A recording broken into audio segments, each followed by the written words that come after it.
Powered by NBC bearings, భారతదేశపు మొట్టమొదటి bearing తయారుదారు. కాల్పులు విరమిస్తాం, ఆయుధాలు బదిలేస్తాం.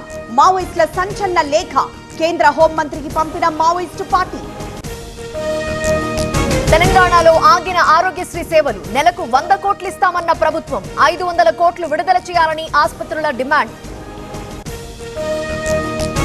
తెలంగాణలో సెప్టెంబర్ 17 మంటలు. విమోచనం పేరిట పెరేడ్ గ్రౌండ్ లో బీజేపీ మీటింగ్.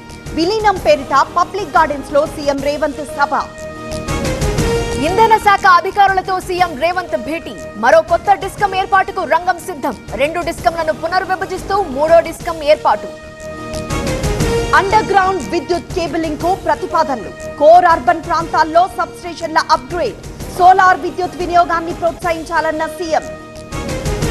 లండన్ లో బిలియనీర్లతో నారా లోకేష్ సమావేశం. వైజాగ్ పార్ట్నర్షిప్ మీట్ కు రావాలని ఆహ్వానం. ఏపీలో పెట్టుబడులకు సానుకూలతపై ప్రెజెంటేషన్. కాంగ్రెస్ ఎన్నో ప్రభుత్వాల్ని కూల్చింది. తిరిగి నిలబడింది ఎన్టీఆర్ సర్కార్ ఒక్కటే. భారతరత్న వచ్చే వరకు పోరాడతామన్న చంద్రబాబు. ఎమ్మెల్యేలకు కొమ్ములుంటాయా? సభకు రాకపోతే జీతాలెందుకు ఇవ్వాలన్న అయ్యన్న. జగన్ అసెంబ్లీకి రాకుంటే అనర్హులవుతారన్న రఘురామ. అలిపిరిలో భూమనపై కేసు నమోదు. విగ్రహంపై దుష్ప్రచారం చేశారని ఆరోపణ. భక్తుల మనోభావాలు దెబ్బతీశారన్న టీటీడీ అధికారి. ఏపీలో ప్రభుత్వ ఉద్యోగాల భర్తీకి నోటిఫికేషన్. పలు ప్రభుత్వ విభాగాల్లో 21 ఖాళీలు. ఏపీపీఎస్సీ వెబ్సైట్ లో నోటిఫికేషన్ జారీ. అనుప్రియను కలిసిన తుమ్మల. 2 లక్షల టన్నుల యూరియా కోసం విన్నపం. కొత్తగూడెం ఎయిర్పోర్ట్ పై రామ్మోహన్ తో చర్చ. అందరూ కేసీఆర్ ను తలుచుకుంటున్నారు. ఓటేయని వాళ్లు బాధపడుతున్నారు. చేసిన అభివృద్ధిని చెప్పలేకపోయామన్న కేటీఆర్. విశాఖ చేరుకున్న కేంద్ర ఆర్థిక మంత్రి నిర్మలకి బీజేపీ, టీడీపీ నేతల స్వాగతం. నేడు జీఎస్టీ సంస్కరణలపై అవగాహన సదస్సు. శ్రీవారి బ్రహ్మోత్సవాలపై టీటీడీ చర్చ.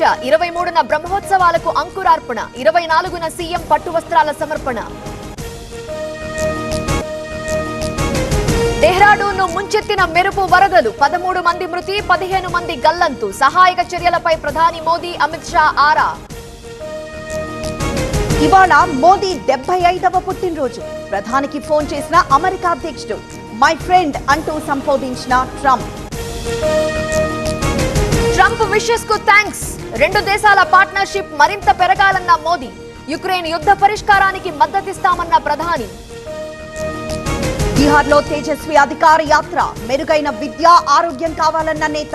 నిరుద్యోగ సమస్యపైన ఫోకస్. ఏషియా కప్ లో బంగ్లాదేశ్ కు 2వ విజయం. 8 పరుగుల తేడాతో ఆఫ్ఘన్ పై గెలుపు. గ్రూప్ బి లో కీలకంగా మారిన Lanka versus Afghanistan. Powered by NBC bearings, భారతదేశపు మొట్టమొదటి బేరింగ్ తయారుదారు.